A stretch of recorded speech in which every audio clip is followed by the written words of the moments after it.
Hello and welcome to the Cast Iron Friday Night Interviews with me, Andrew Allen.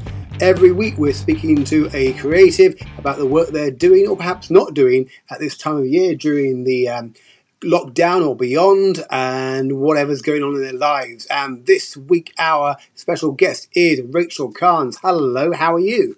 Hey, thanks for having me, Andrew. I'm doing well. Yeah, you are one of our first international guests. So, despite the fact that I look like I've just woken up about 2 minutes ago, that's actually the case for you. It's true. It's about 8:30 in the morning where I am right now recording this with you. Yeah. So I'm drinking my morning coffee and trying to sort myself out. Yeah, it's about 4:30 in the afternoon for me. In your future, so far it's fine. So far it's worked out really well. The day's been good. Yeah. No giant hornets or asteroids today yet that I can expect. Oh, do you know what? In any other year, those would be ridiculous, fanciful notions. But now they're just Tuesday. Yeah. How are your Tuesdays and your Wednesdays? What's an average day for you at the moment? It's all blurring together. It's one big zzz That's the hornet. A lot of dishes and wiping of kitchen counters. Yes. I don't know. I don't really have a sense of time anymore. It's become sort of bigger leaps. What is a week? What is a month? Yeah. It's interesting. And how's the weather there for you? Because I remember, romantically, anecdotally, when time starts slowing up and weeks go into months, that's the summer holidays. Is it right? Is it good weather for you? Bad weather for you? We've been very blessed with a very nice summer, actually. Where we live, the summers are usually quite temperate, no humidity, and we've been lucky. It's been lovely, and we have a nice yard we can enjoy. So, well, I don't think I've ever appreciated my garden more than I have this year. It was meticulous. Early on in COVID-19, I was out gardening constantly, and everything looked great. And then about 6 weeks ago, we got a little puppy, and now everything looks like a puppy has been gardening. So whatever. I'm still very glad to have the puppy, and he might be able to make a guest appearance in our recording at some point if you'd like. Absolutely, yes. I mean, okay. Is that going to be down to him? Will he just burst in at some point, or? Well, he's just over right now chewing a bone. He has one of those kind of nibbly chewy bones that you buy in a bag. Yeah. He shopped for it at the grocery store the other day, and so I'm sure we can coax him to come say hello. Absolutely. We've been speaking to a few sort of writers and creatives on this podcast video type thing, and one of the things that's come up a lot is that writers and creatives always say, "Oh, if I just had more time, if the world could shut down for 4 months, that would be golden. I could get on with my projects." And in a matter of be careful what you wish for, how's that working out for you? Has that been good for your creativity or fatal? Well, I don't think fatal. It's been interesting. I mean, early on in the pandemic, I pivoted to creating some virtual plays. I started to focus in on making plays that were designed for Zoom, designed for video conferencing platform, because that's kind of where theater is migrating to. So I've been writing some short plays kind of in response to submission opportunity calls that I saw, and to kind of keep my mind fresh. Also to support collaborative friends. With the early days in the pandemic, March, April, I had so many friends who are actors and directors who were really cut off from their creative community. And so I developed a few plays with them as something positive to do together, as a kind of creative break from the worry and stress of the pandemic. But as we move further along in this new normal, I'm hunkering down into finding that kind of two things that I'm engaged in primarily. One is deeper development work on full-length plays that I've already written. So I've had a couple of development opportunities that I've been able to engage with that were kind of planned before the pandemic and then moved to Zoom. So that's been really rewarding, because it feels the most like kind of normal life in theater. Even though we're not meeting in person around a table at a theater, I find when I'm in those Zoom meetings where we're collaborating on a script, I forget that I'm on Zoom. Yeah. I forget because I'm engaged with character and plot and story and, narrative arc and all these things that keep my mind deeply occupied and keep the group entrained towards something really meaningful and separate and out of this time, which feels like a relief. Like we don't have to do something that's related to COVID-19.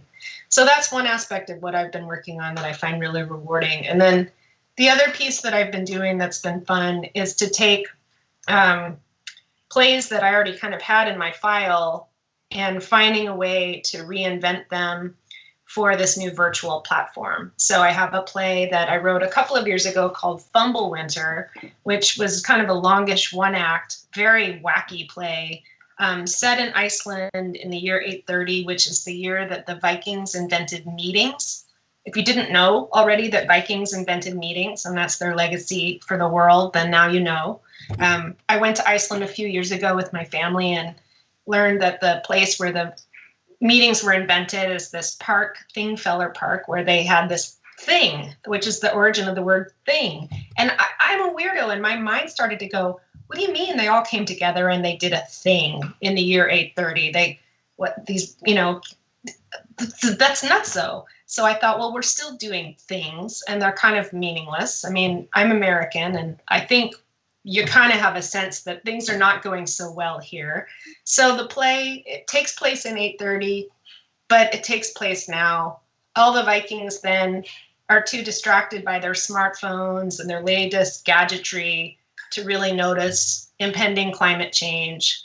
They're busy witch hunting and keeping themselves occupied with all kinds of nonsense. And, the world around them is becoming increasingly devastated. So it's a comedy.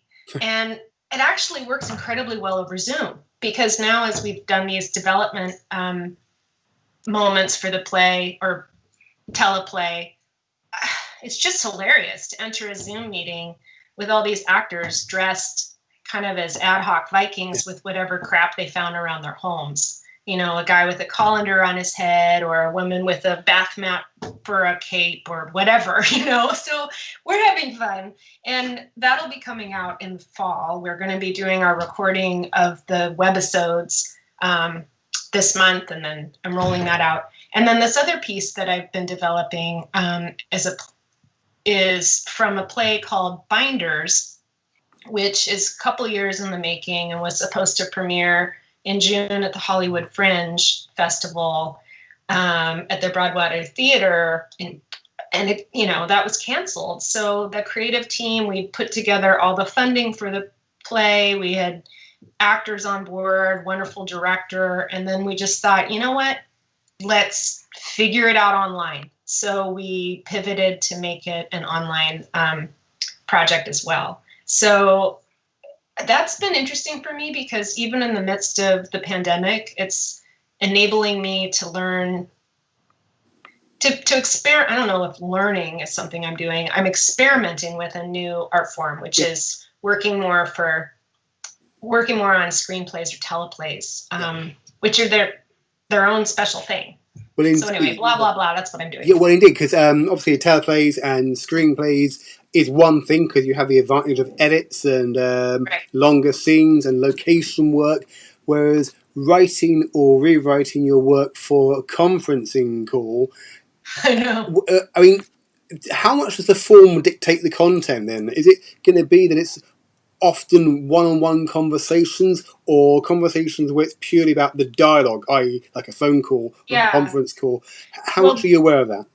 Both of these plays happen to be sort of in the genre that I would call Rachel's work plays. I think Cast Iron produced my play Shit Train a couple of years ago, and Shit Train is a play that I wrote after a particularly terrible work experience. It's based in true lived life.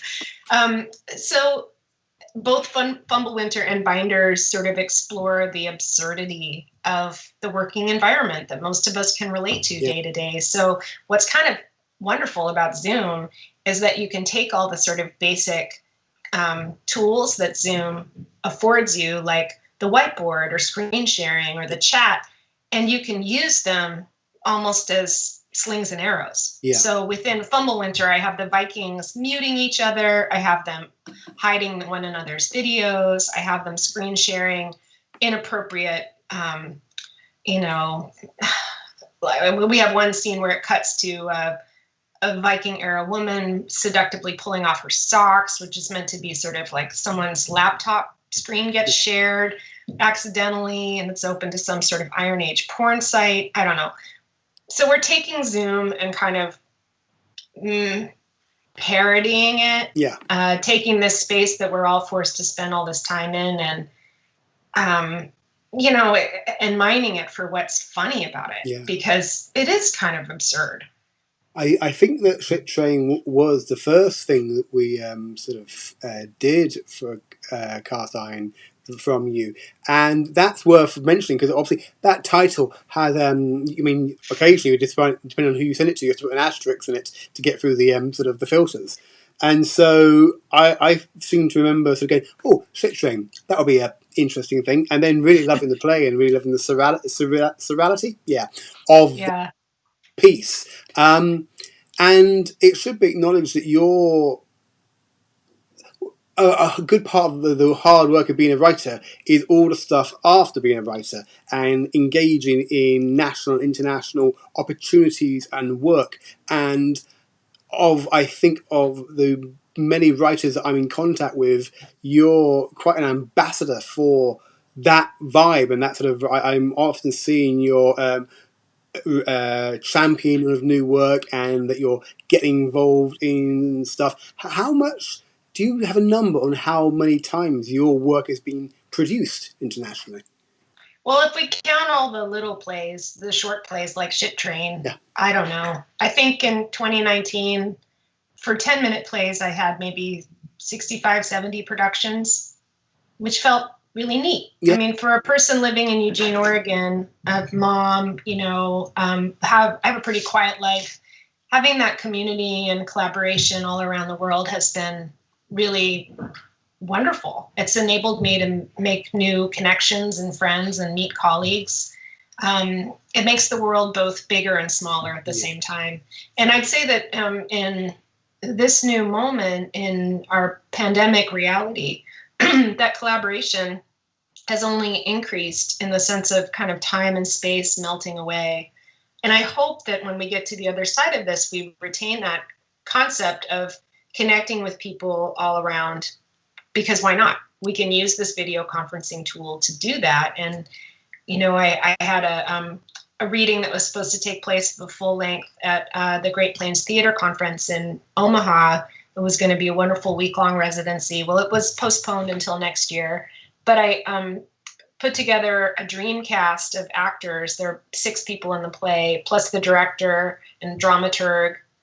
And they were all over the country. And we all came together to just read the play because people said, you know, I don't want to wait a year. You know, this is a timely play. It's an important political play. Let's not just put it on the back burner because, that's exciting, you know, to think about not worrying so much about time zones and proximity. So I've been really excited to just collaborate with people near and far. And in terms of the those little 10-minute play festivals or those connections, you just never know where a friendship is going to grow from it. And that's neat. Yeah. I mean, travel is obviously, even before the pandemic, is an issue. Did you ever get a chance to see various productions of your plays far away from home? For a 10-minute play, you really can't travel. You know, you just can't. I mean, so early on in submitting and sending my work out, I got advice from a playwright who said, you know, put a map on the wall and put a pin in the map every time you land a production somewhere. Yeah. So I don't have that, but I have a map with little gold stars. So I put little stars around. For longer pieces, I do try to travel if I can to see the work. For staged readings, I've been able to go to New York and LA, and last year I went to England, which is when I came to Brighton to see you and Michelle. I was in Cambridge to watch the stage reading of a full length of mine. because we just thought, well, we'll just take a holiday. And I'm so glad we did, because we had no idea in 2019 how precious those travel memories would be. Yeah. And in 2019, I was all over the place for playwriting. I think when I add up all the time I was traveling last year for conferences, festivals, or readings or productions, it was 6 weeks on the road. I just said yes to everything. And I'm very, very grateful for having that in my back pocket, because now I feel excited to go to the grocery store. Yes, yeah. So so do we all. It's quite an emotional experience. it is. To go to get so many choices. Yeah. And you were saying that opera of a play, that's a Rachael Carnes play. But what is a Rachael Carnes play? I mean, that you do very varied plays, and some are serious, really. But is there a common theme, even at the two extremes, that interests you or you find yourself returning to? I don't know. I'm all over the map. I mean, I think I'm new to playwriting. I just began writing. I took a little 10-minute play class fall of 2016. And I caught the bug, and I started to realize, oh, okay, the core of this is dialogue. And that's fun, because after years of writing freelance journalism articles, and then my day job is as a development person for a nonprofit, so I write a lot of grants. The writing that I've been doing had been sort of formulaic, you know. You don't have as much room to be creative, and you might quote people in your article or feature, but you don't get to just have free reign. Yeah. So when I realized that plays are just talking with stuff going on, I thought, well, this is fun. So what makes a Rachael Carnes play a Rachael Carnes play? It's a good question.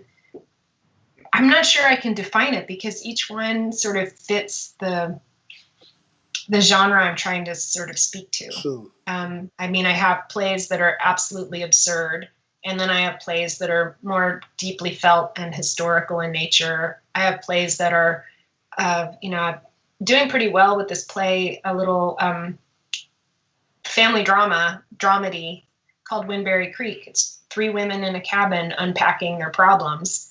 Somebody said at a staged reading talkback, it was like Tennessee Williams meets Gilmore Girls. And I thought, okay, that's about right. Yeah. But, I kind of wrote it with the sense of what are we missing? I haven't seen as many, as an audience member, I haven't seen as many, family dramas that just feature women.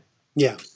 And so I kind of keep trying to put things in the space that I don't see as much. I have a full length called Canopy that I wrote about a year and a half ago that features 4 actors in their 70s or 80s. Yeah. Because again, I don't see that. I don't buy a ticket and go to a theater and see people of a mature age. But I think that, it's fascinating to imagine looking at life through their eyes. So I don't know. I think the Rachael Carnes play is just whatever it needs to be in that moment. Yeah. I don't know. And then there are angry plays like Shit Train that I wrote when I was pissed at my ex-boss.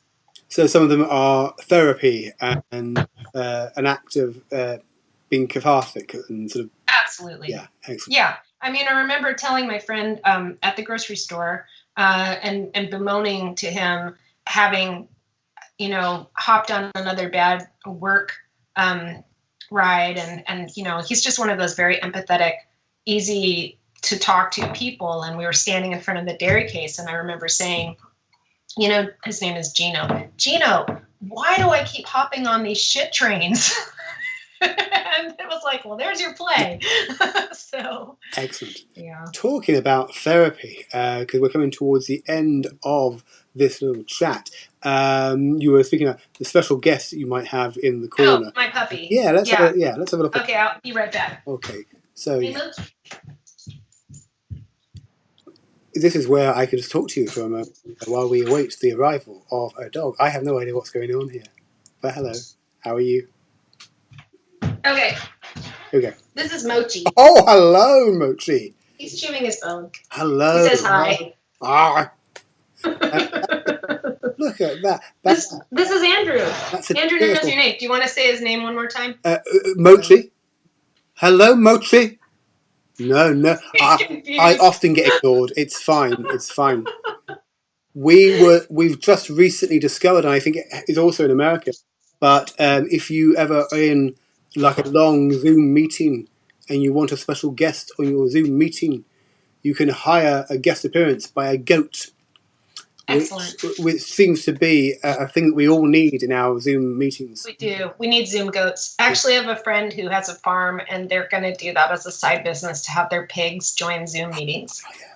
Because why not? Yeah. One of the fundraisers we did for Fumble Winter was that someone could have their pet as a special guest in the play. Yeah. Because why not? So, I don't know. We're getting through. We're all just getting through. We're getting through, and there can be no better a way, especially with what our lovely guest is doing in the background there behind you. Yeah, he's cashing his bone in the couch. We can just you might need that later. Yeah, we can have a live cam on that for the next 10 minutes. That's absolutely fine. I know. That's pretty soothing. Look at that. Absolutely. I mean, I don't get as much done. Maybe I'm not as productive, but my general state of being since we got the puppy is better. So. Well, that's good to know. That's good to know. Yeah. And I'm enjoying your work on the new Play Exchange, which is obviously this what would we call it? Not an arena, a network of new plays. You got a fair amount on that yourself, and you're very active in the feedback. New Play Exchange is great. I joined a couple of years ago, and I really. I just love the community more than anything. It's been a wonderful spot to develop relationships with other playwrights as I read their work and they read mine. The way that the website is designed, you can communicate with the playwrights. And I've gotten productions through New Play Exchange as producers and directors have combed through my work. And because of the way the website works, as plays are recommended, then you can search for recommended plays. So that's been one of the ways that people have found me as a writer, which is pretty neat because there's nothing better than a passive production. Yeah. You know, when someone just out of the blue says, "Oh, I read your play and I'd like to produce it." Yeah. That's kind of nice. Beautiful. Yeah. But my favorite is actually when I get emails saying, "Dear Rachel, we have read your play Shit Train with interest and we would like to produce it." That just makes me happy because the title Shit Train is like, yes. I just. Well, so. We're all on this train together, no matter what the destination is. It's been an interesting journey so far. We hope we're going somewhere nice and lovely. It's been lovely to chat to you today, Rachel, and we hope to see you again either in real life or on another Zoom call anytime soon. And good luck with any of the productions that are coming up for you soon. Thanks, and thanks for taking time, Andrew. It was nice to see you. Take care. Thank you. Take care.